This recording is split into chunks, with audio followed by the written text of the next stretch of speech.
गुरु वाहे गुरु वाहे गुरु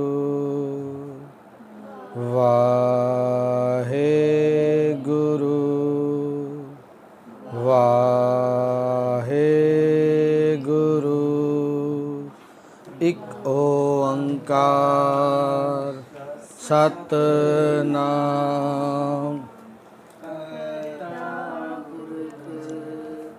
निरपौ निरवैर अकाल मूरत अजूनी सैभं गुर प्रसाद। वाहिगुरु जी का खालसा वाहिगुरु जी की फतेह। माज महला तीजा घर पहला कर्म होवै सतगुरु मिलाए। सेवा सुरत शब्द चित लाए। हो मैं मार सदा सुख पाया। माया मोह चुकावनिया। हो वारी जियो वारी सतगुर कै बलिहारनिया। गुरमति परगास होआ जी। अन दिन हर गुण गावनिया। रहाओ तन मन खोजे ता नाउ पाए।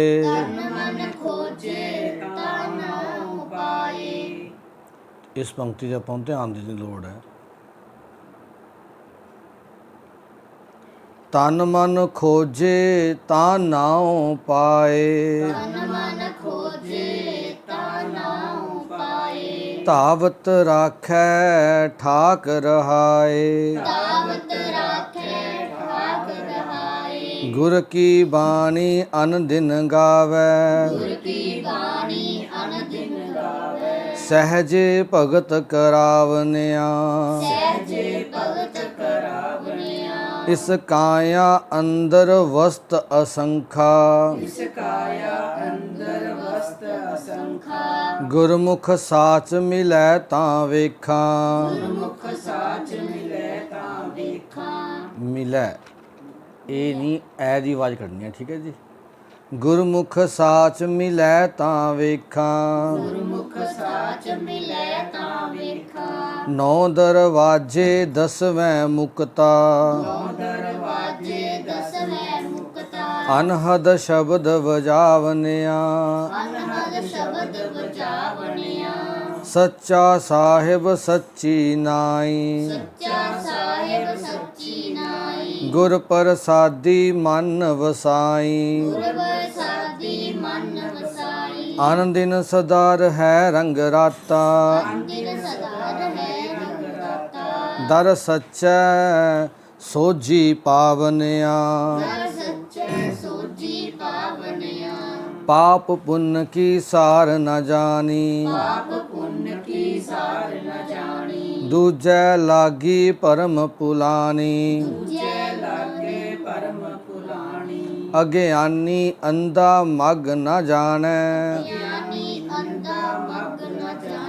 फिर आवन जावनिया। गुर सेवा ते सदा सुख पाया। हो मैं मेरा ठाक रहाया। गुर साखी मिटिया अंधियारा।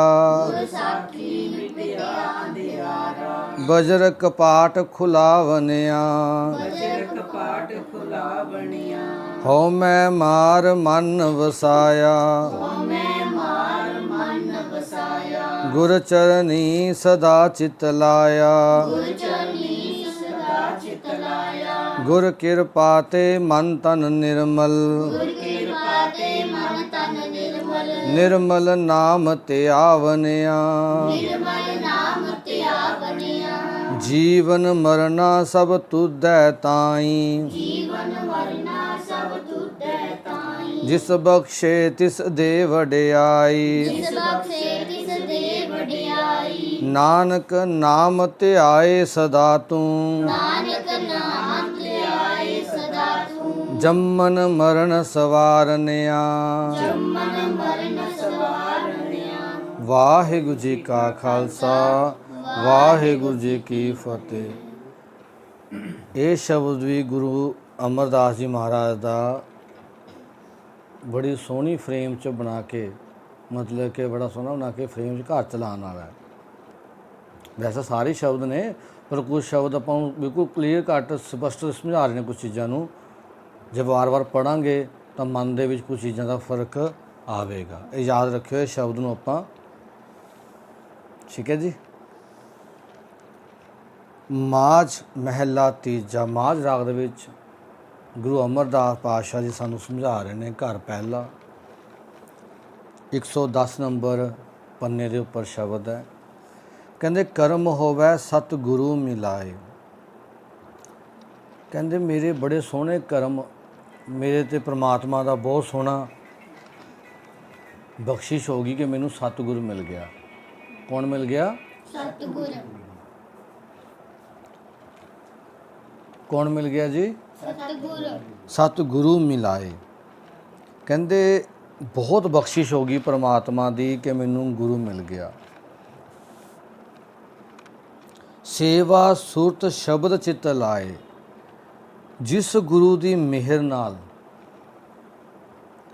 ਮੇਰੀ ਜਿਹੜੀ ਸੁਰਤੀ ਹੈ ਉਹ ਗੁਰੂ ਦੇ ਸ਼ਬਦ ਦਾ ਜੋ ਸਾਰ ਹੈ ਉਸ ਵਿੱਚ ਜੁੜ ਗਈ।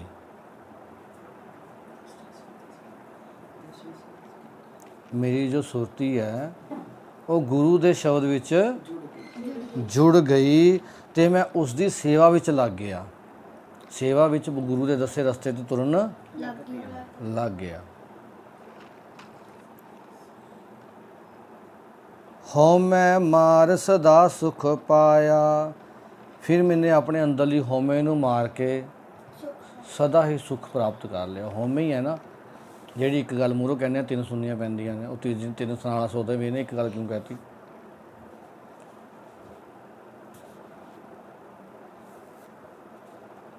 ਜਿਵੇਂ ਕਈ ਵਾਰ ਆਪਾਂ ਵੀ ਗੱਲ ਕਰਦੇ ਹਾਂ, ਜਵਾਕ ਆਪਾਂ ਨੂੰ ਕਹਿ ਦਿੰਦਾ, ਆਪਾਂ ਗੱਲ ਉਹਦੀ ਪੂਰੀ ਐਨਾਲਾਈਜ਼ ਨਹੀਂ ਕਰਦੇ, ਪਹਿਲੀ ਆਪਣਾ ਐਕਸ਼ਨ ਦਿਖਾ ਦਿੰਦੇ ਹਾਂ। ਉਹ ਹਉਮੈ ਹੀ ਆ ਸਾਡੀ।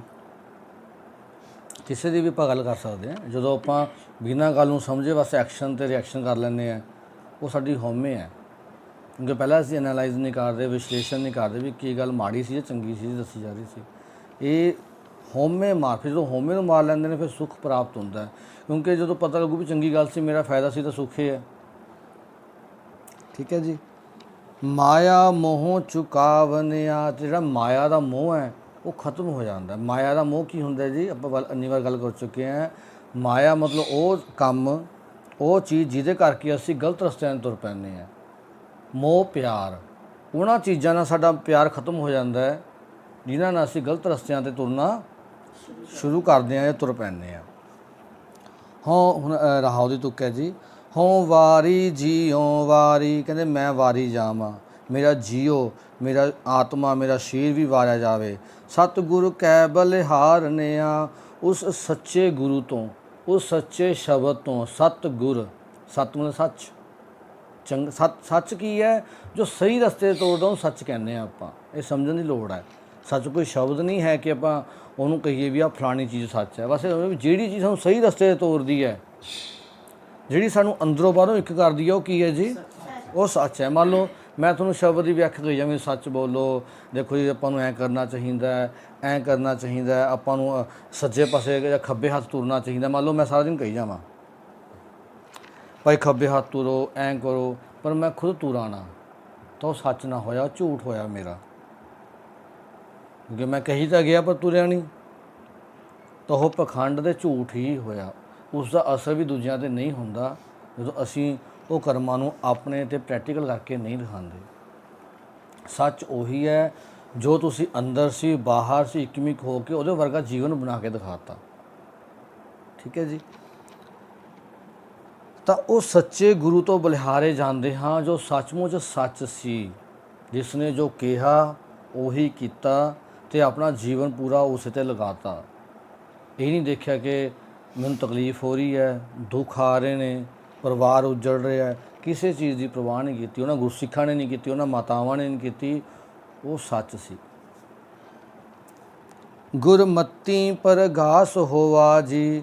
ਗੁਰੂ ਦੀ ਮੱਤ ਨਾਲ ਹੀ ਇੱਥੇ ਸਾਡੇ ਕੀ ਹੋਇਆ? ਪ੍ਰਕਾਸ਼ ਦਾ ਮਤਲਬ ਚਾਨਣ ਹੋਇਆ। ਪ੍ਰਕਾਸ਼ ਦਾ ਮਤਲਬ ਚਾਨਣ। ਗੁਰੂ ਦੀ ਮੱਤ ਲੈ ਕੇ, ਹੁਣ ਦੇਖੋ ਗੁਰੂ ਸਾਨੂੰ ਸਿੱਖਿਆ ਦੇ ਰਹੇ ਨੇ ਨਾ, ਸਾਡੇ ਅੰਦਰ ਹਨੇਰਾ ਹੋ ਰਿਹਾ ਜਾਂ ਪ੍ਰਕਾਸ਼ ਹੋ ਰਿਹਾ? ਹੁਣ ਉਸ ਦਾ ਇਸਤੇਮਾਲ ਅਸੀਂ ਕਰਨਾ, ਇਹ ਤਾਂ ਸਾਡੇ 'ਤੇ ਹੈ ਨਾ। ਇੱਕ ਬੰਦੇ ਨੂੰ ਆਪਾਂ ਦੀਵਾ ਫੜਾ ਦਈਏ, ਇੱਕ ਬੰਦੇ ਨੂੰ ਆਪਾਂ ਬੈਟਰੀ ਫੜਾ ਦਈਏ, ਉਹ ਜਾ ਰਿਹਾ ਹੋਵੇ ਫਿਰ ਵੀ ਟੋਏ 'ਚ ਗਿਰ ਜਾਵੇ। ਰੋਸ਼ਨੀ ਤਾਂ ਉਹਨੂੰ ਦੇਤੀ ਸੀ, ਯੂਜ਼ ਤਾਂ ਉਹਨੇ ਕਰਨੀ ਸੀ, ਫਿਰ ਵੀ ਟੋਏ 'ਚ ਗਿਰ ਰਿਹਾ, ਤਾਂ ਇਸ ਦਾ ਮਤਲਬ ਗੜਬੜ ਹੈ ਕਿਤੇ। ਉਸ ਟੋਰਚ ਦਾ ਇਸਤੇਮਾਲ ਨਹੀਂ ਕਰ ਪਾ ਰਿਹਾ। ਇੱਦਾਂ ਅਸੀਂ ਗੁਰੂ ਦੀ ਮੱਤ ਦਾ ਇਸਤੇਮਾਲ ਨਹੀਂ ਕਰ ਪਾ ਰਹੇ। ਜੇ ਅਸੀਂ ਅੱਜ ਵੀ ਅਸੀਂ ਦੁਖੀ ਹਾਂ, ਟੋਇਆਂ 'ਚ ਗਿਰੀ ਜਾਂਦੇ ਹਾਂ ਅਲੱਗ-ਅਲੱਗ ਤਰ੍ਹਾਂ ਦੇ। ਅਨਦਿਨ ਹਰ ਗੁਣ ਗਾਵਨਿਆ। ਪਰ ਜਿਹਦੇ ਅੰਦਰ ਗੁਰੂ ਦੀ ਮੱਤ ਦਾ ਪ੍ਰਕਾਸ਼ ਹੋ ਜਾਂਦਾ, ਗੁਰੂ ਜੀ ਕਹਿੰਦੇ ਅਨਦਿਨ ਹਰ ਗੁਣ ਗਾਵਨਿਆ, ਉਹ ਹਮੇਸ਼ਾ ਹੀ ਪਰਮਾਤਮਾ ਦੇ ਗੁਣਾਂ ਅਨੁਸਾਰ ਜੀਵਨ ਜੀਣਾ ਸ਼ੁਰੂ ਕਰ ਦਿੰਦਾ ਹੈ, ਜੀ ਜਾਂਦਾ ਹੈ। ਅਨ ਦਿਨ ਦਿਨ ਰਾਤ ਹਰ ਗੁਣ ਗਾਵਨਿਆ, ਉਹ ਗੁਣ ਗਾਈ ਜਾਂਦਾ ਹੈ, ਗੁਣ ਵਾਲਾ ਜੀਵਨ ਜੀ ਜਾਂਦਾ ਹੈ। ਰਹਾਓ। ਦੇਖੋ ਗੁਰੂ ਅਮਰਦਾਸ ਜੀ ਸਾਨੂੰ ਇਹ ਪੁਆਇੰਟਸ ਕਿਹਾ, ਤਨ ਮਨ ਖੋਜੇ ਤਾਂ ਨਾਉ ਪਾਏ। ਮੇਰਾ ਨਾਮ ਮਿਲ ਗਿਆ ਜੀ ਮੈਨੂੰ ਤਾਂ। ਅਗਲਾ ਕਹਿੰਦਾ ਜੀ ਵਾਹਿਗੁਰੂ ਵਾਹਿਗੁਰੂ, ਚਲੋ ਇਹੀ ਨਾਮ ਹੈ। ਕਈ ਬੰਦੇ ਧੱਕਾ ਕਰੀ ਜਾਂਦੇ ਨੇ, ਉਹ ਕੱਟੜ ਬਣ ਜਾਂਦੇ ਨੇ ਚੀਜ਼ਾਂ ਦੇ ਉੱਪਰ, ਵੀ ਗੱਲਾਂ ਵਾਹਿਗੁਰੂ ਵਾਹਿਗੁਰੂ ਬੋਲੋ ਇਹੀ ਨਾਮ ਹੈ। ਫਿਰ ਖੋਜਣਾ ਕੀ ਸੀ? ਗੁਰੂ ਅਮਰਦਾਸ ਜੀ ਕਹਿ ਰਹੇ ਨੇ, ਗੁਰੂ ਕਹਿੰਦੇ ਤਨ ਮਨ ਨੂੰ ਖੋਜੇਗਾ ਤਾਂ ਨਾਮ ਪ੍ਰਾਪਤ ਹੋਊਗਾ। ਇਸ ਦਾ ਮਤਲਬ ਨਾਮ ਕੁਛ ਐਸੀ ਚੀਜ਼ ਹੈ ਜਿਹੜੀ ਸਾਨੂੰ ਸਮਝ ਨਹੀਂ ਪੈ ਰਹੀ ਹਜੇ। ਅਸੀਂ ਪੁਜਾਰੀਵਾਦ ਦੇ ਚੱਕਰ ਵਿੱਚ ਫਸ ਕੇ ਫਿਰ ਦੁਬਾਰਾ। ਬਾਬਾ ਅਮਰਦਾਸ ਜੀ ਕੀ ਕਹਿ ਰਹੇ ਸਾਨੂੰ? ਗੁਰੂ ਜੀ ਤਨ ਮਨ ਖੋਜੇ ਤਾਂ ਨਾਉ ਪਾਏ। ਜੇ ਅਸੀਂ ਡੇਲੀ ਆਪਣੇ ਤਨ ਅਤੇ ਮਨ ਦੀ ਖੋਜ ਕਰਾਂਗੇ, ਬਹਿ ਕੇ ਵਿਸ਼ਲੇਸ਼ਣ ਕਰਾਂਗੇ ਗੁਰੂ ਦੇ ਕਸੌਟੀ ਦੇ ਉੱਪਰ, ਗੁਰੂ ਦੇ ਅਨੁਸਾਰ ਵਿਸ਼ਲੇਸ਼ਣ ਕਰਨਾ। ਇਹ ਨਹੀਂ ਕਿ ਕਿਸੇ ਹੋਰ ਅਸੀਂ ਵਿਸ਼ਲੇਸ਼ਣ ਪਤਾ ਕਿਵੇਂ ਕਰਦੇ ਹਾਂ ਅੱਜ ਕੱਲ੍ਹ? ਆਪਣਾ ਦੂਜਿਆਂ ਨਾਲ ਕਰਕੇ ਮਿਲਾਪ। ਦੇਖੋ ਜੀ ਉਹ ਕਿਹੜਾ ਪੜ੍ਹਦਾ, ਫਿਰ ਮੈਂ ਵੀ ਕਿਉਂ ਪੜ੍ਹਾਂ? ਸਾਡਾ ਵਿਸ਼ਲੇਸ਼ਣ ਇਹ ਹੁੰਦਾ। ਉਹ ਵੀ ਤਾਂ ਖੇਡਦਾ, ਮੈਂ ਕਿਉਂ ਨਾ ਖੇਡਾਂ? ਉਹ ਵੀ ਤਾਂ ਗਲਤ ਰਸਤੇ ਜਾਂਦਾ ਫਿਲਮਾਂ ਦੇਖਣ, ਮੈਂ ਕਿਉਂ ਨਾ ਫਿਲਮਾਂ ਦੇਖਣ ਜਾਵਾਂ? ਸਾਡਾ ਵਿਸ਼ਲੇਸ਼ਣ ਇੱਦਾਂ ਦਾ ਹੁੰਦਾ। ਅਸੀਂ ਇੱਦਾਂ ਨਹੀਂ ਕਰਨਾ। ਅਸੀਂ ਜੀ ਗੁਰੂ ਦੀ ਮੱਤ ਦੇ ਅਨੁਸਾਰ ਵਿਸ਼ਲੇਸ਼ਣ ਕਰਨਾ ਆਪਣਾ, ਕਿ ਗੁਰੂ ਦੇ ਅਨੁਸਾਰ ਵਿਸ਼ਲੇਸ਼ਣ ਕਰੀਏ। ਗੁਰੂ ਜੀ ਕਹਿੰਦੇ ਸਾਨੂੰ ਕਰਨ ਨੂੰ, ਉੱਦਾਂ ਖੋਜ ਕਰਨੀ ਹੈ ਅਸੀਂ ਆਪਣੇ ਤਨ ਅਤੇ ਮਨ ਦੀ। ਕਿਹਦੀ ਖੋਜ ਕਰਨੀ ਹੈ? ਕਿਹਦੀ ਕਸਵੱਟੀ ਦੇ ਉੱਪਰ ਖੋਜ ਕਰਨੀ ਹੈ? ਗੁਰੂ ਦੀ ਕਸਵੱਟੀ ਦੇ ਉੱਪਰ। ਇਹ ਨਹੀਂ ਕਿ ਜੇ ਫਲਾਣਾ ਇੱਦਾਂ ਕਰਦਾ ਮੈਨੂੰ ਕਿਉਂ ਰੋਕਿਆ ਜਾਂਦਾ? ਵੀ ਜੇ ਉਹ ਖੋਜ ਗਿਰ ਰਿਹਾ ਤੂੰ ਵੀ ਗਿਰਨਾ।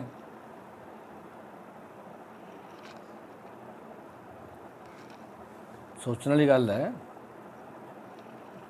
ਆਪਣੇ ਹਰ ਇੱਕ ਪੁਆਇੰਟ ਦੇਖੋ ਅਸੀਂ ਕਿ ਸਾਡੀ ਕਸਵੱਟੀ ਕੀ ਹੁੰਦੀ ਹੈ, ਕਿਸ ਨਾਲ ਕੰਪੈਰੀਜ਼ਨ। ਸਾਡੀ ਕਸਵੱਟੀ ਦਾ ਸਭ ਤੋਂ ਸੌਖਾ ਤਰੀਕਾ, ਮਾੜੀ ਮਾੜੀ ਗੱਲ 'ਤੇ ਅਸੀਂ ਦੂਜਿਆਂ ਨਾਲ ਕੰਪੈਰੀਜ਼ਨ ਕਰੀ ਜਾਂਦੇ ਹਾਂ, ਫਿਰ ਦੁਖੀ ਹੋਈ ਜਾਂਦੇ ਹਾਂ। ਹੋਈ ਚੱਲੋ। ਕਸਵੱਟੀ ਕਿਹੜੀ ਲਾਣੀ ਸੀ ਅਸੀਂ ਨੇ? ਗੁਰੂ ਦੇ ਮੱਤ ਦੀ। ਫਿਰ ਕੀ ਹੋਊਗਾ? ਸੁਖੀ ਹੋਵਾਂਗੇ, ਦੁਖੀ ਹੋਵਾਂਗੇ? ਫਿਰ ਸੁਖੀ ਹੋਵਾਂਗੇ ਜੇ ਗੁਰੂ ਦੀ ਕਸਵੱਟੀ ਲਾਵਾਂਗੇ, ਦੂਜਿਆਂ ਨਾਲ ਕਸਵੱਟੀ ਲਾਵਾਂਗੇ ਦੁਖੀ ਹੀ ਹੋਵਾਂਗੇ। ਹੋਈ ਚੱਲੀਏ। ਫਿਰ ਆਪਣਾ ਜੀਵਨ ਹੈ 20 30 50 100 ਸਾਲ ਐਂ ਕੱਢਣਾ, ਕੱਢੀ ਚੱਲੀਏ। ਝੂਠ ਦੇ ਆਸਤੇ ਕੱਢ ਕੇ ਜ਼ਿੰਦਗੀ ਮਰ ਜਾਂਗੇ, ਮਿੱਟੀ ਹੋ ਜਾਵਾਂਗੇ, ਮਿੱਟੀ 'ਚ ਪੈਦਾ ਹੋਏ, ਮਤਲਬ ਸੱਚ ਨਾ ਹੋ ਪਾਏ ਅਸੀਂ।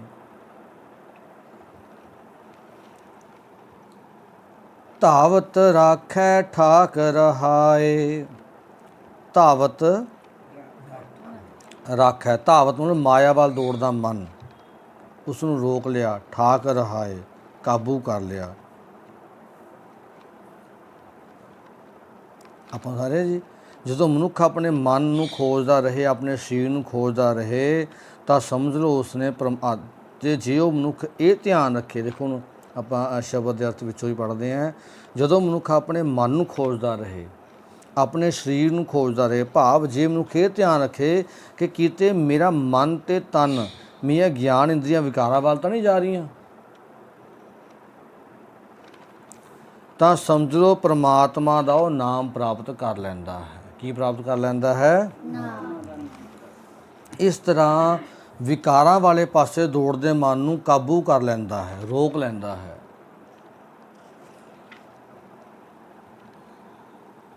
ਗੁਰ ਕੀ ਬਾਣੀ ਅਨਦਿਨ ਗਾਵੈ, ਉਹ ਹਮੇਸ਼ਾ ਹੀ ਗੁਰੂ ਦੀ ਬਾਣੀ ਨੂੰ ਗਾਉਂਦਾ ਰਹਿੰਦਾ। ਗੁਰੂ ਦੀ ਬਾਣੀ ਕਹਿੰਦੇ ਸੱਚ ਬੋਲੋ, ਸੱਚ ਬੋਲਦਾ ਰਹਿੰਦਾ। ਗੁਰ ਕੀ ਬਾਣੀ, ਜੇ ਆਪਾਂ ਸ਼ਬਦ ਨੂੰ ਰੋਜ਼ ਪੜ੍ਹੀ ਚੱਲੀਏ, ਮੰਨ ਲਓ ਇਹੀ ਸ਼ਬਦ ਪੜ੍ਹੀ ਚੱਲੀਏ, ਤਾਂ ਆਪਾਂ ਜਦੋਂ ਜੇ ਸ਼ਬਦ ਪੜ੍ਹਾਂਗੇ ਤਾਂ ਰੁਕਾਂਗੇ ਨਾ ਕੁਛ ਕੰਮਾਂ ਤੋਂ। ਗਾਓ, ਦਿਨ ਜੋ ਫ੍ਰੀ ਹੁੰਦੇ ਹੋ ਗੁਰੂ ਦੀ ਬਾਣੀ ਨੂੰ ਗਾਓ।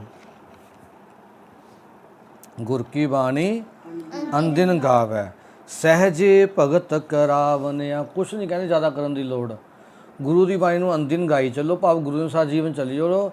ਸਹਿਜੇ ਸਹਿਜ ਤੁਸੀਂ ਭਗਤੀ ਵਾਲੇ ਪਾਸੇ ਤੁਰ ਪਓਗੇ, ਹੀ ਭਗਤੀ ਥੋੜ੍ਹੀ ਬਣ ਜਾਊਗੀ। ਕੋਈ ਅਲੱਗ ਭਗਤੀ ਕਰਨ ਦੀ ਲੋੜ ਨਹੀਂ, ਕੋਈ ਟਾਈਟ ਹੋ ਕੇ, ਕੋਈ ਔਖੇ ਹੋ ਕੇ। ਕਹਿੰਦੇ ਸਹਿਜੇ ਭਗਤ, ਗੁਰੂ ਜੀ ਬੜੇ ਆਰਾਮ ਨਾਲ ਬੰਦੇ ਦੀ ਭਗਤੀ ਕਰਾ ਦਿੰਦੇ ਨੇ। ਪੂਰਾ ਜੀਵਨ ਭਗਤੀ 'ਚ ਕਢਾ ਦਿੰਦੇ ਨੇ, ਬੰਦੇ ਨੂੰ ਪਤਾ ਵੀ ਨਹੀਂ ਲੱਗਦਾ ਕਿ ਮੈਂ ਭਗਤੀ ਕਰ ਗਿਆ। ਇੰਨਾ ਪਵਿੱਤਰ ਜੀਵਨ ਬਣਾ ਦਿੰਦੇ ਨੇ ਗੁਰੂ ਜੀ।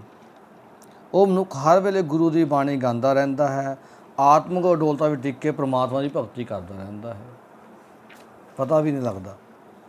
ਇਸ ਕਾਇਆ ਅੰਦਰ ਵਸਤ ਅਸੰਖਾਂ, ਗੁਰੂ ਜੀ ਕਹਿੰਦੇ ਇਸ ਕਾਇਆ, ਇਸ ਸਰੀਰ ਦੇ ਅੰਦਰ ਬਹੁਤ ਅਸੰਖਾਂ ਦਾ ਮਤਲਬ ਜਿਹਨਾਂ ਦੀ ਗਿਣਤੀ ਨਹੀਂ ਕਰ ਸਕਦੇ, ਇੰਨੀਆਂ ਵਸਤੂਆਂ ਨੇ।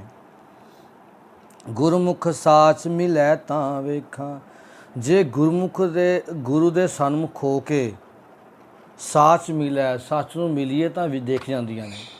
ਜੇ ਗੁਰੂ ਦੇ ਸਨਮੁਖ ਹੋ ਕੇ ਅਸੀਂ ਸੱਚ ਨੂੰ ਦੇਖੀਏ, ਸਾਚ ਵਾਲੇ ਰਸਤੇ ਤੁਰ ਪਈਏ ਤਾਂ ਦਿਖ ਜਾਂਦੀਆਂ ਨੇ ਅਸੰਖਾਂ ਵਸਤੂਆਂ, ਪਤਾ ਨਹੀਂ ਲੱਗਦਾ ਕਿੰਨੀਆਂ ਨੇ। 9 ਦਰਵਾਜ਼ੇ 10ਵਾਂ ਮੁਕਤਾ, 9 ਦਰਵਾਜ਼ੇ ਆਪਣੇ ਕਿਹੜੇ ਨੇ ਪਤਾ ਨਾ ਆਪਾਂ ਨੂੰ? 2 ਅੱਖਾਂ, 2 ਨੱਕ, ਮੂੰਹ, 2 ਕੰਨ, ਗਿਆਨ ਇੰਦਰੀਆਂ, ਬਾਥਰੂਮ ਟਾਇਲਟ ਵਾਲੇ ਰਸਤੇ ਸਾਰੇ ਆਪਣੇ ਨੇ 9 ਦਰਵਾਜ਼ੇ। ਇੱਕ 10ਵਾਂ ਮੁਕਤ ਕਰਾਉਂਦਾ, ਉਹ ਕਿਹੜਾ ਰਸਤਾ ਹੈ? ਬੁੱਧੀ, ਸੋਚੀ, ਇਹ ਕਿਹੜੇ ਰਸਤੇ ਤੋਰਨੀ ਹੈ? ਇਹੀ ਮੁਕਤੀ ਪੈਦਾ ਕਰਦੀ ਹੈ। ਕਿਉਂਕਿ ਸਾਡੇ ਜਿੰਨੇ ਕੰਮ ਕਰਾਉਂਦੀ ਹੈ ਬੁੱਧੀ ਉਹ ਕਰਾਉਂਦੀ ਹੈ ਨਾ, ਬਾਕੀ ਸਰੀਰ ਤਾਂ ਕਰਨ ਵਾਲਾ ਹੈ, ਮਾਲਕ ਤਾਂ ਡਰਾਈਵਰ ਤਾਂ ਇਹ ਹੈ, ਬਾਕੀ ਤਾਂ ਚੱਲਣ ਵਾਲਾ ਹੈ, ਉਹਦੇ ਅਨੁਸਾਰ ਚੱਲੀ ਜਾਂਦਾ। ਜੋ ਕਹਿੰਦਾ ਹੱਥ ਲਾ, ਹੱਥ ਲਾ ਲੈਂਦੇ, ਉਹ ਕਹਿੰਦਾ ਬਾਹਰ ਨਿਕਲ ਜਾ, ਬਾਹਰ ਨਿਕਲ ਜਾਂਦੇ ਆਪਾਂ। ਬਾਕੀ ਬੋਡੀ ਦਾ ਮੂੰਹ ਵੀ ਹਿੱਲ ਰਿਹਾ, ਮੂੰਹ ਕਿੱਥੋਂ ਹਿੱਲ ਰਿਹਾ? ਦਿਮਾਗ ਕੈਲਕੂਲੇਸ਼ਨ ਕਰਕੇ ਹਿਲਾ ਰਿਹਾ ਨਾ ਮੂੰਹ ਨੂੰ। ਜਦੋਂ ਇਹ ਖੜ ਜਾਂਦਾ ਫਿਰ ਕਿਉਂ ਨਹੀਂ ਮੂੰਹ ਹਿੱਲਦਾ? ਸਰੀਰ ਤਾਂ ਪੂਰਾ ਉੱਦਾਂ ਹੀ ਹੁੰਦਾ ਨਾ ਸਾਡਾ। ਜਦੋਂ ਇਹ ਖੜ ਜਾਂਦਾ ਫਿਰ ਮੂੰਹ ਚੁੱਪ ਕਿਵੇਂ ਕਰ ਜਾਂਦਾ? ਅੱਖਾਂ ਵੀ ਨਹੀਂ ਹਿਲਾ ਪਾਉਂਦੇ, ਤੁਰ ਵੀ ਨਹੀਂ ਪਾਉਂਦੇ। ਇਹਦਾ ਮਤਲਬ ਪਾਵਰ ਇਹਦੇ ਲਵੇ ਹੈ। ਇਸ ਨੇ ਮੁਕਤੀ ਪ੍ਰਾਪਤ ਕਰਨੀ ਹੈ। 10ਵਾਂ ਮੁਕਤਾ ਅਨਹਦ ਸ਼ਬਦ ਵਜਾਵਨਿਆ। ਫਿਰ ਉੱਥੇ ਅਨਹਦ ਸ਼ਬਦ ਵੱਜਣੇ ਸ਼ੁਰੂ ਹੋ ਜਾਂਦੇ ਨੇ, ਭਾਵ ਸੁੱਖ ਆਨੰਦ। ਕਿ ਦੁਖੀਓ ਦਿਮਾਗ ਹੀ ਹੁੰਦਾ ਨਾ, ਦੁਖੀ ਸਾਡਾ ਮਨ, ਦਿਮਾਗ ਹੀ ਦੁਖੀ ਹੁੰਦਾ ਨਾ, ਤਨ ਤਾਂ ਉੱਦਾਂ ਹੀ ਹੁੰਦਾ। ਤਾਂ ਉੱਥੇ ਹਮੇਸ਼ਾ ਹੀ ਆਨੰਦ ਅਤੇ ਆਨੰਦ ਵੱਜਣਾ ਸ਼ੁਰੂ ਹੋ ਜਾਂਦਾ ਹੈ। ਸੱਚਾ ਸਾਹਿਬ ਸੱਚੀ ਨਾਈ, ਉਹ ਪਰਮਾਤਮਾ ਸਾਹਿਬ ਵੀ ਸੱਚਾ ਹੈ, ਸੱਚੀ ਨਾਈ। ਨਾਈ ਦਾ ਮਤਲਬ ਹੈ ਉਸ ਦੀ ਵਡਿਆਈ ਵੀ ਸੱਚੀ ਹੈ, ਭਾਵ ਉਸ ਦਾ ਹੁਕਮ, ਉਸ ਦੇ ਨਿਯਮ ਸਾਰੇ ਕੀ ਨੇ? ਸੱਚੇ ਨੇ। ਸਭ ਸਾਨੇ ਸੱਚ ਨੂੰ ਕੀ ਕਰਨਾ ਹੈ? ਪਹਿਚਾਨਣਾ ਹੈ। तो किहदे द्वारा पहचाना जाऊगा? गुरु के द्वारा। आ देखो अगे लैन आएगी, गुर प्रसादी मन वसाई। पर गुरु की कृपा नाल गुरु अनुसार चल के ये मन च वसूगा, सच समझ आऊगी सच की। सच सच तो बोली जाने पर सच है कि? सच सच तो सारे बोली जाने पर सच है कि कोई वस्तु है सच जिन्हों प्राप्त करना है? परमात्मा की इस कुदरत के विच इकमिक होना ही सच है। ਅਸੀਂ ਝੂਠ ਕਿਵੇਂ ਹੁੰਦੇ ਜਦੋਂ ਅਸੀਂ ਆਪਣੇ ਨੂੰ ਅਲੱਗ ਸਮਝਣਾ ਸ਼ੁਰੂ ਕਰ ਲੈਂਦੇ ਹਾਂ। ਜਦੋਂ ਅਸੀਂ ਆਪਣੇ ਨੂੰ ਅਲੱਗ ਸਮਝਦੇ ਨੇ, ਮੈਂ ਸਾਰਿਆਂ ਤੋਂ ਅਲੱਗ ਹਾਂ, ਫਿਰ ਅਸੀਂ ਝੂਠੀ ਜ਼ਿੰਦਗੀ ਜੀ ਰਹੇ ਹੁੰਦੇ ਹਾਂ। ਜਦੋਂ ਸਮਝਦੇ ਸਾਰੇ ਉਸ ਪਰਮਾਤਮਾ ਹੀ ਦਾ ਹੀ ਰੂਪ ਹਾਂ, ਸਾਰੇ ਹੀ ਇੱਕ ਹਾਂ, ਫਿਰ ਸੱਚ ਵੱਲ ਤੁਰਨੇ ਸਟਾਰਟ ਹੋ ਜਾਂਦੇ ਹਾਂ। ਕਿਉਂਕਿ ਸੱਚ ਤਾਂ ਉਹੀ ਹੈ ਨਾ ਕਿ ਸਾਰੇ ਇੱਕ। अन दिन सदा है रंग राता, अन दिन दिन रात सदा ही उस परमात्मा के रंग विच मन लग्या रहिंदा है। दर सच्चै सोझी पावनिया, दर सच्चै जिहड़ा साडा ये दिमाग बुद्धि है, इस सच्चे दर विच सोझी पै जांदी है। फिर क्योंकि इहनूं सच्चा करना ना दिमाग नूं, आपां ने झूठा तो ही करदा, रिश्वतां भी लैंदा, ਲੋਕਾਂ ਦੀਆਂ ਗੁਰਦੇ ਵੀ ਇਹੀ ਕੱਢਦਾ ਡਾਕਟਰ ਬਣ ਕੇ, ਕਿਸੇ ਕੰਮ ਕਰਕੇ ਗੜਬੜੀਆਂ ਵੀ ਇਹੀ ਕਰਦਾ, ਘਰਾਂ 'ਚ ਕਲੇਸ਼ ਵੀ ਇਹੀ ਪਾਉਂਦਾ। ਠੀਕ ਹੈ ਜੀ। ਬਾਹਰ ਕੰਮਾਂ ਕਾਰਾਂ 'ਤੇ ਜਾਂਦੇ ਉੱਥੇ ਵੀ ਕਿਸੇ ਨਾਲ ਠੱਗੀਆਂ ਵੀ ਇਹੀ ਮਾਰਦਾ। ਦਿਮਾਗ ਹੈ ਨਾ, ਇਹਨੂੰ ਫਿਰ ਸੋਝੀ ਪੈ ਜਾਂਦੀ ਵੀ ਸੱਚ ਬਣਨਾ, ਫਿਰ ਛੱਡ ਦਿੰਦਾ ਸਾਰਾ ਕੁਛ। ਪਾਪ ਪੁੰਨ ਕੀ ਸਾਰ ਨਾ ਜਾਣੀ, ਅਦਰਵਾਈਜ਼ ਇਹਨੂੰ ਪਾਪ ਪੁੰਨ ਦੀ ਕੋਈ ਸਮਝ ਨਹੀਂ ਪੈਂਦੀ ਕਿ ਕੀ ਪਾਪ ਹੈ ਕੀ ਪੁੰਨ ਹੈ। ਕਈ ਵਾਰ ਬੰਦਾ ਕੋਈ ਕੰਮ ਕਰੀ ਜਾਂਦਾ ਉਹਨੂੰ ਲੱਗੀ ਮੈਂ ਤਾਂ ਪਾਪ ਹੈ ਥੋੜ੍ਹੀ ਕਰ ਰਿਹਾ, ਮੈਂ ਤਾਂ ਪੁੰਨ ਕਰ ਰਹੇ ਹਾਂ। ਉਹ ਸਾਰੇ ਨਹੀਂ ਪੈਂਦੀ। ਸਾਰ ਦਾ ਮਤਲਬ ਸੈਂਟਰਲ ਆਈਡੀਆ। ਠੀਕ ਹੈ ਜੀ। ਉਸ ਨੂੰ ਸਮਝ ਨਹੀਂ ਪੈਂਦੀ ਕਿ ਕੀ ਪਾਪ ਹੈ ਕੀ ਪੁੰਨ ਹੈ। ਦੂਜੈ ਲਾਗੀ ਭਰਮ ਪੁਲਾਣੀ, ਪਰਮਾਤਮਾ ਨੂੰ ਛੱਡ ਕੇ ਹੋਰ ਇਹ ਪਖੰਡਾਂ ਵਹਿਮਾਂ ਭਰਮਾਂ 'ਚ ਪਏ ਰਹਿਣਾ, ਉਹਨੂੰ ਕਹਿੰਦੇ ਦੂਜਾ ਲਾਗੀ। ਉਹ ਸਾਰੀ ਉਮਰ ਭਰਮ 'ਚ ਰਹਿਣਾ, ਜਿਵੇਂ ਆਪਾਂ ਧਾਗੇ ਤਵੀਤ ਬੰਨ੍ਹ ਲੈਂਦੇ ਹਾਂ, ਗਲੇ 'ਚ ਉਹ ਪਾ ਲੈਂਦੇ ਹਾਂ। ਠੀਕ ਹੈ ਜੀ। ਜਾਂ ਕੁਛ ਵੀ ਕਰੀ ਜਾਂਦੇ ਹਾਂ ਕਿ ਇਹ ਦੂਜਾ ਲਾਗੀ, ਵੀ ਪਤਾ ਹੈ ਨਹੀਂ ਕਿਉਂ ਪਾਉਣਾ, ਬਸ ਪਾ ਲਿਆ ਜੀ, ਬਾਕੀ ਬੰਦੇ ਨੇ ਮੈਂ ਹੀ ਪਾ ਲਿਆ। ਸਮਝ ਆਈ ਨਹੀਂ ਤਾਂ ਭਰਮ ਹੈ ਨਾ, ਭੁਲੇਖਾ ਹੈ ਨਾ ਸਾਡਾ। ਉਹ ਜਿਹੜੀ ਚੀਜ਼ ਸਮਝ ਨਹੀਂ ਆਈ ਆਪਾਂ ਕਰੀ ਜਾਂਦੀ, ਉਹ ਭੁਲੇਖਾ ਹੀ ਹੋ ਗਿਆ। ਇੱਕ ਜਿਵੇਂ ਆਪਾਂ ਡੀਟੀਆਂ ਲੈ ਕੇ ਆਉਂਦੇ ਜੋੜਦੇ ਹਾਂ, ਇੱਕ ਛੋਟੇ ਬੱਚੇ ਨੂੰ ਸਮਝ ਨਹੀਂ ਹੁੰਦੀ ਉਹਦੀ, ਉਹ ਕੀ ਨੇ ਕਿਵੇਂ ਜੁੜਨਗੀਆਂ। ਉਹ ਚਾਹੇ ਸਾਰੀ ਉਹ ਦਿਨ ਲੱਗਿਆ ਰਹੇ, ਉਹਦੇ ਨਾਲ ਕੁਛ ਬਣੂਗਾ ਉਹਦਾ, ਕਿ ਭਰਮ ਦੇ ਵਿੱਚ ਪਿਆ ਹੋਇਆ, ਉਹਨੂੰ ਸਮਝ ਨਹੀਂ ਹੈ। ਹੁਣ ਜਿਹਨੂੰ ਸਮਝ ਆਊਗੀ ਉਹ ਕੁਛ ਬਣਾ ਲੈਂਦਾ, ਚੀਜ਼ ਉਹੀ ਹੁੰਦੀ ਹੈ। ਅਗਿਆਨੀ ਅੰਧਾ ਮੱਗ ਨਾ ਜਾਣੈ, ਅਗਿਆਨੀ ਗਿਆਨ ਤੋਂ ਬਿਨਾਂ ਮਨੁੱਖ ਨੂੰ ਇਹ ਨਹੀਂ ਪਤਾ ਲੱਗਦਾ ਕਿ ਮੈਂ ਕਿਸ ਰਸਤੇ 'ਤੇ ਜਾਣਾ ਹੈ। ਮੰਨ ਲਓ ਆਪਾਂ ਨੂੰ ਪਤਾ ਨਾ ਹੋਵੇ ਮੇਰਾ ਘਰ ਕਿੱਥੇ ਹੈ, ਸਮਝ ਨਾ ਹੋਵੇ, ਫਿਰ ਆਪਾਂ ਨੂੰ ਪਤਾ ਲੱਗੂ ਮੈਂ ਕਿਹੜੇ ਰਸਤੇ ਜਾਣਾ ਹੈ, ਜੇ ਆਪਾਂ ਨੂੰ ਨਾ ਪਤਾ ਹੋਵੇ। ਫਿਰ ਆਵਨ ਜਾਵਨਿਆ, ਹੁੰਦਾ ਕੀ ਹੈ, ਕਈ ਵਾਰ ਉੱਥੇ ਹੀ ਗੇੜੇ ਕੱਢੀ ਜਾਂਦਾ ਇੱਕੋ ਜਗ੍ਹਾ 'ਤੇ, ਉਹਨੂੰ ਪਤਾ ਨਹੀਂ ਨਾ ਹੁੰਦਾ ਵੀ ਕਿੱਥੇ ਜਾਣਾ, ਉਹ ਘੁੰਮ ਘੁੰਮ ਕੇ ਉੱਥੇ ਹੀ ਆਈ ਜਾਂਦਾ ਵਾਰ-ਵਾਰ। ਫਿਰ ਆਵਨ ਜਾਵਨਿਆ, ਗੁਰ ਸੇਵਾ ਤੇ ਸਦਾ ਸੁਖ ਪਾਇਆ, ਗੁਰੂ ਦੇ ਦੱਸੇ ਹੋਏ ਜ਼ਿੰਦਗੀ ਜੀ ਕੇ ਹਮੇਸ਼ਾ ਹੀ ਸੁੱਖ ਪ੍ਰਾਪਤ ਹੁੰਦਾ ਹੈ। ਹਉਮੈ ਮੇਰਾ ਠਾਕ ਰਹਾਇਆ, ਮੇਰੇ ਅੰਦਰੋਂ ਜਿਹੜੀ ਹਉਮੈ ਦੀ ਬਿਰਤੀ ਹੈ, ਹੰਕਾਰ ਦੀ ਬਿਰਤੀ ਹੈ, ਇਸ 'ਤੇ ਰੋਕ ਲੱਗ ਜਾਂਦੀ ਹੈ। ਗੁਰ ਸਾਖੀ ਮਿਟਿਆ ਅੰਧਿਆਰਾ, ਗੁਰੂ ਦੀ ਦੱਸੀ ਸਿੱਖਿਆ ਅਨੁਸਾਰ ਮੇਰੇ ਅੰਦਰੋਂ ਅੰਧੇਰਾ ਮਿਟ ਜਾਂਦਾ ਹੈ। ਜੇ ਕੋਈ ਬੰਦਾ ਆਪਾਂ ਨੂੰ ਰਾਹ ਦੱਸ ਦੇ ਭਾਈ ਤੇਰਾ ਘਰ ਐਂ ਨਹੀਂ, ਇੱਧਰ ਦੀ ਐਂ ਜਾਈਂ, ਫਿਰ ਐਂ ਨਿਕਲ ਜੀ, ਫਿਰ ਅੱਗੇ ਚਲੇ ਜਾਈਂ, ਆਪਾਂ ਘਰੇ ਪਹੁੰਚ ਜਾਂਦੇ ਨਾ ਆਪਣੇ ਪੁੱਛ ਕੇ। ਤਾਂ ਗੁਰੂ ਦੀ ਦੱਸੀ ਰਸਤੇ ਰਾਹੀਂ ਅਸੀਂ ਸਾਡੇ ਅੰਦਰੋਂ ਅੰਧਿਆਰ ਮਿਟ ਜਾਂਦਾ ਹੈ। ਬਜਰ ਕਪਾਟ ਖੁਲਾਵਨਿਆ, ਬਜਰ ਕਪਾਟ ਕਰੜੇ ਔਖੇ ਤਕੜੇ ਜਿਹੜੇ ਸਾਡੇ ਦਿਮਾਗ ਦੇ ਬੈਰੀਅਰ ਨੇ ਨਾ, ਜਿਹੜੇ ਸਮਝ ਨਹੀਂ ਪਾਉਂਦੇ, ਬਾਰ-ਬਾਰ ਸਮਝਾਉਂਦੇ ਆ, ਰੂਹ ਕੀ ਰੱਖਦੇ ਨੇ, ਮੰਨਦੀ ਨਹੀਂ ਗੱਲ ਨੂੰ, ਹੁੰਦਾ ਨਾ ਅਸੀਂ ਗੱਲ ਨੂੰ ਨਹੀਂ ਮੰਨਦੇ, ਕਹਿੰਦੇ ਉਹ ਵੀ ਖੁੱਲ੍ਹ ਜਾਂਦੇ ਨੇ ਜੇ ਆਪਾਂ ਥੋੜ੍ਹਾ ਜਿਹਾ ਨਿਸ਼ਚਾ ਕਰਕੇ ਗੁਰੂ ਵਾਲੇ ਪਾਸੇ ਤੁਰੀਏ, ਗੁਰੂ ਦੀ ਸਿੱਖਿਆ ਨੂੰ ਸਮਝੀਏ। ਉਹ ਵੱਡੇ ਜਿਹੜੇ ਬੈਰੀਅਰ ਨੇ ਅੰਧ ਵਿਸ਼ਵਾਸਾਂ ਦੇ, ਭਰਮ ਦੇ, ਭੁਲੇਖੇ ਦੇ, ਸਾਰੇ ਢਹਿ ਢੇਰੀ ਹੋ ਜਾਂਦੇ ਦਿਮਾਗ 'ਚ। ਹਉਮੈ ਮਾਰ ਮਨ ਵਸਾਇਆ, ਉਹ ਪਰਮਾਤਮਾ ਪ੍ਰਭੂ ਦਾ ਸ਼ਬਦ, ਗੁਰੂ ਦਾ ਸ਼ਬਦ ਹਉਮੈ ਨੂੰ ਮਾਰ ਕੇ ਮਨ 'ਚ ਵਸਦਾ। ਇਹ ਨਹੀਂ ਕਿ ਇੱਕ ਪਾਸੇ ਹਉਮੈ ਕਰੀ ਚੱਲੀਏ, ਇੱਕ ਪਾਸੇ ਇਹ ਸ਼ਬਦ ਵੱਜ ਜੂਗਾ, ਭਰਮ ਭੁਲੇਖਾ ਸਾਡਾ। ਗੁਰ ਚਰਨੀ ਸਦਾ ਚਿੱਤ ਲਾਇਆ, ਜਦੋਂ ਗੁਰੂ ਦੇ ਚਰਨਾਂ ਦੇ ਵਿੱਚ, ਭਾਵ ਗੁਰੂ ਦੀ ਸਿੱਖਿਆਵਾਂ 'ਤੇ ਹਮੇਸ਼ਾ ਹੀ ਚਿੱਤ ਨੂੰ ਜੋੜ ਕੇ ਰੱਖਾਂਗੇ। ਗੁਰ ਕਿਰਪਾ ਤੇ ਮਨ ਤਨ ਨਿਰਮਲ, ਤਾਂ ਗੁਰੂ ਦੀ ਕਿਰਪਾ ਨਾਲ ਸਾਡਾ ਮਨ ਤੇ ਤਨ ਕੀ ਹੋ ਜਾਊਗਾ, ਨਿਰਮਲ ਹੋ ਜਾਊਗਾ। ਫਿਰ ਕੀ ਹੋਊਗਾ, ਨਿਰਮਲ ਨਾਮ ਧਿਆਵਨਿਆ, ਫਿਰ ਨਿਰਮਲ ਨਾਮ ਅੰਦਰ ਧਿਆਇਆ ਜਾਊਗਾ। ਜਿਹਦਾ ਮਨ ਤੇ ਤਨ ਨਿਰਮਲ, ਉਹੀ ਚੰਗੀ ਸੇਵਾ ਕਰ ਸਕਦਾ ਨਾ ਕਿਸੇ ਲਾਲਚ ਤੋਂ। ਨਹੀਂ ਤਾਂ ਜੇ ਆਪਣੇ ਵਰਗਾ ਵੀ ਸੇਵਾ ਕਰਦਾ ਤਾਂ ਕਈ ਵਾਰੀ ਹੁੰਦਾ ਹੀ ਮਨ 'ਚ ਮੈਡਲ ਮਿਲੂਗਾ, ਸਿਰੋਂ ਪਾਓ ਪਊਗਾ, ਲੋਕ ਮੇਰੀ ਵਾਹ ਕਰਨਗੇ, ਨਹੀਂ ਤਾਂ ਕਹਾਣੀ ਉਹ ਘੁੰਮੀ ਜਾਂਦੀ ਹੈ। ਜਿਸ ਦਾ ਮਨ ਤਾਂ ਨਿਰਮਲ ਹੋਊਗਾ, ਮੈਡਲ ਨਾਲ ਥੋੜ੍ਹੀ ਕੰਮ ਕਰਦੇ ਨੇ, ਉਹ ਤਾਂ ਜ਼ਿੰਦਗੀ ਵਾਰਨ ਵਾਸਤੇ ਕੰਮ ਕਰਦੇ ਨੇ। ਭਗਤ ਪੂਰਨ ਸਿੰਘ ਜੀ ਮੈਡਲ ਲੈਣ ਥੋੜ੍ਹੀ ਕੰਮ ਕਰਦੇ ਸੀਗੇ, ਭਾਈ ਕਨ੍ਹਈਆ ਜੀ ਮੈਡਲ ਲੈਣ ਵਾਸਤੇ ਥੋੜ੍ਹੀ ਸਭ ਨੂੰ ਪਾਣੀ ਪਿਆ ਰਹੇ ਸੀਗੇ। ਉੱਥੇ ਉਹ ਕੋਈ ਤੀਰ ਵੀ ਮਾਰ ਸਕਦਾ ਸੀ, ਕੋਈ ਤਲਵਾਰ ਨਾਲ ਵੱਢ ਵੀ ਸਕਦਾ ਸੀ, ਜੀਵਨ ਦਾਅ 'ਤੇ ਸੀ ਨਾ। ਤਾਂ ਨਿਰਮਲ ਹੋ ਜਾਂਦਾ ਹੈ ਜਿੱਥੇ ਅੰਦਰ ਵਾਸ਼ਨਾ ਨਹੀਂ ਹੁੰਦੀ ਕਿ ਜੇ ਮੈਂ ਕਰੂੰਗਾ ਤਾਂ ਆਹ ਮਿਲੂਗਾ। ਵਾਸ਼ਨਾ ਰਹਿਤ ਹੋ ਕੇ, ਜਦੋਂ ਤੁਸੀਂ ਪੜ੍ਹਾਈ ਨੂੰ ਵਾਸ਼ਨਾ ਰਹਿਤ ਹੋ ਕੇ ਪੜ੍ਹੋਗੇ ਨਾ, ਕਿਸੇ ਨਾਲ ਕੰਪੈਰੀਜ਼ਨ ਕੀਤੇ ਬਿਨਾਂ ਪੜ੍ਹੋਗੇ, ਉਹ ਕਿੰਨਾ ਪੜ੍ਹਦਾ, ਘੱਟ ਪੜ੍ਹਦਾ, ਕਲਾਸ 'ਚ ਫਸਟ ਸੈਕਿੰਡ ਛੱਡ ਕੇ ਪੜ੍ਹੋਗੇ, ਇਸ ਲਈ ਪੜ੍ਹੋਗੇ ਕਿ ਮੈਂ ਇਸ ਤੋਂ ਕੁਛ ਸਿੱਖਣਾ ਹੈ। ਛੱਡ ਦਿਓ ਕਲਾਸ 'ਚੋਂ ਫਸਟ ਆਉਣਾ, ਥਰਡ ਆਉਣਾ, ਜਾਂ ਛੱਡ ਦਿਓ ਕਿ ਮੈਨੇ ਸਿਲੇਬਸ ਪੂਰਾ ਕਰਨਾ, ਨਹੀਂ, ਉਦੋਂ ਗੜਬੜ ਹੁੰਦੀ ਹੈ। ਜਦੋਂ ਤੁਸੀਂ ਪੜ੍ਹਾਈ ਨੂੰ ਪੜ੍ਹਦੇ ਹੋ ਬਿਨਾਂ ਕਿਸੇ ਵਾਸ਼ਨਾ ਤੋਂ ਕਿ ਮੈਂ ਤੋਂ ਕੁਛ ਸਿੱਖਣਾ ਹੈ ਆਪਣੇ ਲਈ, ਫਿਰ ਕਹਾਣੀਆਂ ਚੇਂਜ ਹੁੰਦੀਆਂ ਨੇ। ਫਿਰ ਉਹ ਲੋਕ ਪੈਦਾ ਹੁੰਦੇ ਨੇ ਜਿਹੜੇ ਸਾਇੰਟਿਸਟ ਦੁਨੀਆ ਦੇ ਵਿੱਚ ਕੁਝ ਕਰਕੇ ਜਾਂਦੇ ਨੇ। ਬਸ ਇਹ ਫਰਕ ਹੈ ਸਾਡੀ ਸੋਚ ਦਾ। ਅਸੀਂ ਕੀ ਕਰਦੇ ਹਾਂ, ਫਸਟ ਆਊਂਗਾ, ਆਹ ਮਿਲ ਜੂਗਾ, ਚਲੋ ਜੀ ਕਲਾਸ 'ਚ ਮੇਰਾ ਨਾਮ ਹੋ ਜਾਊਗਾ। ਕਈ ਬੰਦੇ ਐਂ ਪੜ੍ਹਦੇ ਨੇ, ਠੀਕ ਹੈ, ਉਹ ਰੱਟਾ ਮਾਰ ਕੇ ਅੱਗੇ ਤਾਂ ਨਿਕਲ ਜਾਂਦੇ ਨੇ, ਪਰ ਗਿਆਨ ਨਹੀਂ ਲੈ ਪਾਉਂਦੇ, ਸੋਚ ਹੀ ਨਹੀਂ ਲੈ ਪਾਉਂਦੇ ਉਸ ਗਿਆਨ ਤੋਂ। ਅੰਦਰ ਗੱਲਾਂ ਤਾਂ ਆ ਜਾਂਦੀਆਂ ਨੇ, ਪਰ ਉਸ ਨੂੰ ਯੂਜ਼ ਕਿਵੇਂ ਕਰਨਾ ਉਹ ਸੋਚ ਹੀ ਨਹੀਂ ਆ ਪਾਉਂਦੀ ਉਸ ਨੂੰ। ਡਾਕਟਰ ਤਾਂ ਹੁਣ ਪੜ੍ਹ ਲਿਖ ਕੇ ਆਉਂਦੇ ਨਾ ਸਾਰੇ, ਇਹਨੇ IAS ਅਫਸਰ ਨੇ ਪੜ੍ਹ ਲਿਖ ਕੇ ਆਉਂਦੇ ਨਾ, ਕਿੰਨਾ ਪੜ੍ਹਾਈਆਂ ਕਰਦੇ ਨੇ, ਪਰ ਉਹੀ ਡਾਕਟਰ ਕੀ ਕਰਦੇ ਨੇ, ਲੋਕਾਂ ਨਾਲ ਠੱਗੀਆਂ, ਸੇਵਾ ਨਹੀਂ ਕਰ ਪਾਉਂਦੇ ਕਿਸੇ ਦੀ। ਕਿਉਂ? ਕਿਉਂਕਿ ਉਹ ਪੜ੍ਹਾਈ ਦੀ ਸਮਝ ਨਹੀਂ ਪਈ, ਸਿਰਫ ਰੱਟਾਫਿਕੇਸ਼ਨ ਹੋ ਕੇ ਵਾਸਤੇ ਗਿਆਨ ਇਕੱਠਾ ਕਰ ਲਿਆ, ਪਰ ਸਮਝ ਨਹੀਂ ਪਈ ਕਿ ਪੜ੍ਹਾਈ ਦਾ ਅਸਲ 'ਚ ਮਤਲਬ ਕੀ ਸੀ, ਮਕਸਦ ਕੀ ਸੀ ਜੀਵਨ ਦਾ। ਇਹ ਗੁਰੂ ਸਿਖਾਉਂਦਾ ਕਿਸੇ ਚੀਜ਼ ਦਾ ਮਤਲਬ ਕੀ ਹੈ ਸਾਨੂੰ। ਜੀਵਨ ਮਰਨਾ ਸਭ ਤੁਧ ਹੈ ਤਾਈ, ਹੈ ਪ੍ਰਮਾਤਮਾ, ਜ਼ਿੰਦਗੀ ਤੇ ਮਰਨਾ ਸਭ ਤੇਰੇ ਹੱਥ 'ਚ ਹੈ। ਭਾਵ ਤੇਰੇ ਨਿਯਮ 'ਚ ਹੈ, ਤੇਰੇ ਹੁਕਮ 'ਚ ਹੈ। ਕਈ ਵਾਰ ਇਹ ਨਹੀਂ ਕਿ ਪਹਿਲਾਂ ਮਰ ਗਿਆ ਜੀ, ਉਹਨੇ ਪਹਿਲਾਂ ਚੱਕ ਲਿਆ, ਐਸਾ ਕੋਈ ਗੱਲ ਨਹੀਂ ਹੈ, ਤੇਰੇ ਹੁਕਮ 'ਚ ਹੈ। ਇੱਕ ਬੱਚਾ ਨਸ਼ਾ ਕਰਨੋਂ ਨਹੀਂ ਹਟਦਾ, ਤਾਂ ਰੱਬ ਨੇ ਤਾਂ ਨਿਯਮ ਬਣਾਇਆ ਨਾ, ਜੇ ਤੂੰ ਬੋਡੀ 'ਚ ਗੰਦ ਪਾਏਂਗਾ ਤਾਂ ਖਰਾਬ ਹੋਊਗੀ। ਨਿਯਮ ਬਣਾਤਾ, ਅਸੀਂ ਇਸ ਬੋਡੀ 'ਚ ਜ਼ਹਿਰ ਸਿੱਟਾਂਗੇ, ਅਸੀਂ ਆਪਣੇ ਸਪਰੇਆਂ ਕਰ ਕਰਕੇ ਫਸਲਾਂ ਨੂੰ ਜ਼ਹਿਰੀਲਾ ਬਣਾਈ ਜਾਂਦੇ ਹਾਂ, ਅਸੀਂ ਪਾਣੀ ਗੰਦਾ ਨਾਲੀਆਂ 'ਚ ਪਾਈ ਜਾਂਦੇ ਹਾਂ, ਅਸੀਂ ਆਪਣੀ ਧਰਤੀ ਦੇ ਵਿੱਚੋਂ ਪਾਣੀ ਬਿਨਾਂ ਮਤਲਬ ਡੋਲੀ ਜਾਂਦੇ ਹਾਂ, ਬਹਾਈ ਜਾਂਦੇ ਹਾਂ। ਤਾਂ ਫਿਰ ਕਿਹਦਾ ਕਸੂਰ ਹੈ? ਜਦੋਂ ਇਹ ਪਾਣੀ ਨਹੀਂ ਮਿਲੂਗਾ ਤਾਂ ਮਰਾਂਗੇ ਅਸੀਂ, ਜ਼ਹਿਰੀਲਾ ਪਾਣੀ ਪੀ ਕੇ ਬਿਮਾਰੀਆਂ ਹੋਣਗੀਆਂ, ਗੰਦਾ ਖਾ ਕੇ ਬਿਮਾਰੀਆਂ ਹੋਣਗੀਆਂ। ਇਹ ਤਾਂ ਨਿਯਮ ਹੈ ਨਾ ਪਰਮਾਤਮਾ ਦਾ, ਵੀ ਤੂੰ ਐਂ ਨਾ ਕਰ, ਲੰਬਾ ਜੀ ਲੇਗਾ।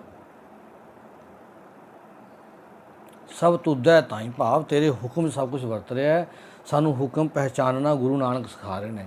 ਚੰਗੇ ਕੰਮ ਕਰੋਗੇ, ਲੰਬੀਆਂ ਉਮਰਾਂ ਵੀ ਹੋ ਜਾਣ ਦੀ ਗੱਲ ਨਹੀਂ ਹੈਗੀ, ਪਰ ਲੰਬੀ ਉਮਰ ਵੀ ਗੁਰੂ ਨਾਨਕ ਜੀ ਕਹਿੰਦੇ ਕੋਈ ਫਾਇਦਾ ਨਹੀਂ ਜਦੋਂ ਕੋਈ ਕਾਰਜ ਨਾ ਆਈ ਕਿ ਕੰਮ ਨਾ ਆਈ। ਕਹਿੰਦੇ ਨੇ ਕਿ ਆਪਾਂ ਆਸਾ ਦੀ ਆਵਾਜ਼ ਕਿਹੜੇ ਦਰਖਤ ਦੀ ਗੱਲ ਕਰਦੇ ਨੇ ਵੀ ਲੰਬਾ ਤਾਂ ਬੜਾ ਹੋ ਜਾਂਦਾ, ਪਰ ਉਹ ਕਿਸੇ ਨੂੰ ਛਾਂ ਹੀ ਨਹੀਂ ਦੇ ਪਾਉਂਦਾ। ਜਾਂ ਆਪਾਂ ਇਹਦੀ ਗੱਲ ਕਰੀਏ, ਖੰਜੂਰਾਂ ਵਾਲੇ ਦਰਖਤ ਦੀ ਵੀ ਗੱਲ ਕਰ ਲਈਏ ਜੇ ਆਪਾਂ, ਕਿੱਡੇ ਲੰਬੇ ਲੰਬੇ ਹੋ ਜਾਂਦੇ ਨੇ,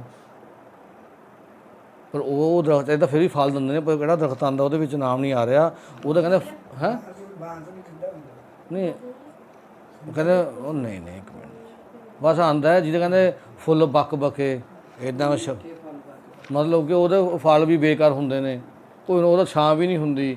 ਕਹਿੰਦੇ ਇਹ ਜਿਹਾ ਜੀਵਨ ਨੂੰ ਲੰਬਾ ਕਰਨ ਦਾ ਕੋਈ ਫਾਇਦਾ ਨਹੀਂ ਹੈ। ਛੋਟਾ ਜੀਵਨ ਜੀਓ, ਪਰ ਫਰੂਟ ਵਾਲਾ, ਫਲ ਵਾਲਾ ਜੀਵਨ ਜੀਓ, ਕੁਛ ਦੇ ਕੇ ਜਾਵਾਂ ਸੰਸਾਰ ਨੂੰ। ਸਾਹਿਬਜ਼ਾਦੇ ਆ 7 ਸਾਲ 9 ਸਾਲ ਦੇ ਦੇ ਕੇ ਗਏ ਨਾ ਦੁਨੀਆ ਨੂੰ, ਆਪਣੇ 8ਵੇਂ ਪਾਤਸ਼ਾਹ ਹੋਏ ਨੇ, 7-8 ਸਾਲ ਦੀ ਉਮਰ 'ਚ, ਉਹ ਵੀ ਦੇਖੋ 8 ਸਾਲ ਦੀ ਉਮਰ ਜੋਤੀ ਜੋ ਸਮਾ ਕੇ ਸੀ, ਦੇ ਕੇ ਗਏ ਸੀ ਕੁਛ। ਜਿਸ ਬਖਸ਼ੇ ਤਿਸ ਦੇ ਵਡਿਆਈ, ਫਿਰ ਜਿਸ 'ਤੇ ਬਖਸ਼ਿਸ਼ ਹੁੰਦੀ ਹੈ ਨਾ, ਉਸ ਨੂੰ ਵਡਿਆਈਆਂ ਕਹਿੰਦੇ ਆਪੇ ਮਿਲ ਜਾਂਦੀਆਂ ਨੇ। ਜਿਹੜਾ ਚੰਗੇ ਕੰਮਾਂ 'ਚ ਲੱਗ ਜਾਂਦਾ ਨਾ, ਉਹਨੂੰ ਵਡਿਆਈ ਲੈਣ ਦੀ ਲੋੜ ਨਹੀਂ ਪੈਂਦੀ ਕਿ ਮੈਨੂੰ ਕੋਈ ਵਡਿਆਈ ਦਊਗਾ ਜਾਂ ਮੈਂ ਵਡਿਆਈ ਵਾਸਤੇ ਕੰਮ। ਜਿਹੜੇ ਬੰਦੇ ਵਡਿਆਈ ਵਾਸਤੇ ਕੰਮ ਕਰਦੇ ਨੇ ਉਹ ਗੜਬੜ ਕਰਨਗੇ, ਹਮੇਸ਼ਾ ਜੀਵਨ 'ਚ ਖਿਆਲ ਰੱਖਿਓ। ਜਿਹੜੇ ਬੰਦੇ ਵਡਿਆਈ ਲੈਣ ਲਈ ਕੰਮ ਕਰਨਗੇ ਉਹ ਗੜਬੜ ਕਰਨਗੇ, ਅੰਦਰੋਂ ਧੋਖੇਬਾਜ਼ ਨੇ, ਝੂਠੇ ਨੇ। ਹੁਣ ਭਗਤ ਪੂਰਨ ਸਿੰਘ ਨੇ ਕੰਮ ਕੀਤਾ, ਸਿਰਫ ਆਪਣੇ ਮਨ ਨੂੰ ਪਿਆਰ ਕਰਦੇ ਸੀ, ਮੇਰੇ ਮਨ 'ਚ ਇੱਛਾ, ਮੇਰੀ ਮਾਂ ਕਹਿੰਦੀ ਸੀ, ਮੇਰੀ ਮਾਂ ਨੇ ਮੈਨੂੰ ਸਿਖਾਇਆ ਕਰਨਾ ਹੈ। ਵਡਿਆਈ ਤਾਂ ਆਪੇ ਹੋ ਗਈ ਉਹਨਾਂ ਦੀ। ਹੁਣ ਉਹ ਜਾਣ ਤੋਂ ਬਾਅਦ ਵੀ ਵਡਿਆਈਆਂ ਦੇਖੋ ਉਹਨਾਂ ਦੀਆਂ, ਉਹਨਾਂ ਵਡਿਆਈ ਵਾਸਤੇ ਥੋੜ੍ਹੀ ਕੰਮ ਕੀਤਾ ਸੀਗਾ। ਇਹੀ ਹੈ ਸਾਡੇ ਗੜਬੜ ਹੈ। ਅਸੀਂ ਕਹਿੰਦੇ ਸਾਡੀ ਕੋਈ ਵਡਿਆਈ ਕਰੇ ਨਾ, ਤੁਸੀਂ ਕੰਮ ਕਰੋ, ਵਡਿਆਈ ਤਾਂ ਆਪੇ ਹੋਊਗੀ, ਉਹਦੀ ਇੱਛਾ ਨਾ ਕਰੋ। ਨਾਨਕ ਨਾਮ ਧਿਆਏ ਸਦਾ, ਤੂੰ ਨਾਨਕ ਜੀ ਕਹਿੰਦੇ ਨੇ, ਨਾਨਕ ਜੀ ਤੂੰ ਸਦਾ ਨਾਮ ਧਿਆਈ ਚੱਲ। ਜਿਹੜੀ ਗੱਲ ਨਾਮ ਧਿਆਣਾ ਕੀ ਹੈ, ਫਿਰ ਗੜਬੜ ਹੋ ਜਾਏਗੀ। ਜਿਹੜੀ ਪਹਿਲਾਂ ਦੱਸ ਕੇ ਹਟੇ ਨੇ, ਤਨ ਮਨ ਖੋਜ ਕਰੀ ਚੱਲ, ਤਨ ਤੇ ਮਨ ਦੀ ਖੋਜ ਤੂੰ ਆਪਣੇ ਬਸ ਕੀ ਕਰੀ ਚੱਲ, ਤਨ ਤੇ ਮਨ ਦੀ ਸਦਾ ਤੂੰ। ਜੰਮਨ ਮਰਨ ਸਵਾਰਣਿਆ, ਤੇਰਾ ਜੰਮਣਾ ਤੇ ਮਰਨਾ ਸਵਰ ਜੂਗਾ। ਹੁਣ ਦੱਸੋ ਜੇ ਆਪਾਂ ਦੂਜੇ ਮਰਨ ਦੀ ਗੱਲ ਕਰਾਂਗੇ ਕਿਵੇਂ ਸਵਰਿਆ? ਤੇਰਾ ਜੰਮਣਾ ਤੇ ਮਰਨਾ ਕੀ ਹੋ ਜੂਗਾ? ਸਵਰ ਜੂਗਾ। ਸਾਰਾ ਕੁਝ ਤੇਰਾ ਸਵਾਰਿਆ ਜਾਊਗਾ, ਜੀਵਨ ਤੇਰਾ ਚੰਗਾ ਬਣ ਜੂਗਾ, ਤੇਰੀ ਆਤਮਾ ਚੰਗੀ ਬਣ ਜੂਗੀ। ਇਹ ਸਾਨੂੰ ਸੱਚੇ ਪਾਤਸ਼ਾਹ ਕਹਿ ਰਹੇ ਨੇ। ਅਸੀਂ ਕੋਸ਼ਿਸ਼ ਕਰੀਏ ਕਿ ਅਸੀਂ ਗੁਰੂ ਦੀ ਗੱਲ ਨੂੰ ਸਮਝ ਕੇ ਆਪਣੀ ਤਨ ਮਨ ਨੂੰ ਖੋਜਣਾ ਸ਼ੁਰੂ ਕਰੀਏ, ਆਪਣੇ ਅੰਦਰੋਂ ਵੀ ਉਹ ਅਸੰਖਾਂ ਗੁਣਾਂ ਨੂੰ ਕੱਢਣ ਦੀ ਕੋਸ਼ਿਸ਼, ਸਮਝਣ ਦੇਖਣ ਦੀ ਕੋਸ਼ਿਸ਼ ਕਰੀਏ। ਵਾਹਿਗੁਰੂ ਜੀ ਕਾ ਖਾਲਸਾ, ਵਾਹਿਗੁਰੂ ਜੀ ਕੀ ਫਤਿਹ।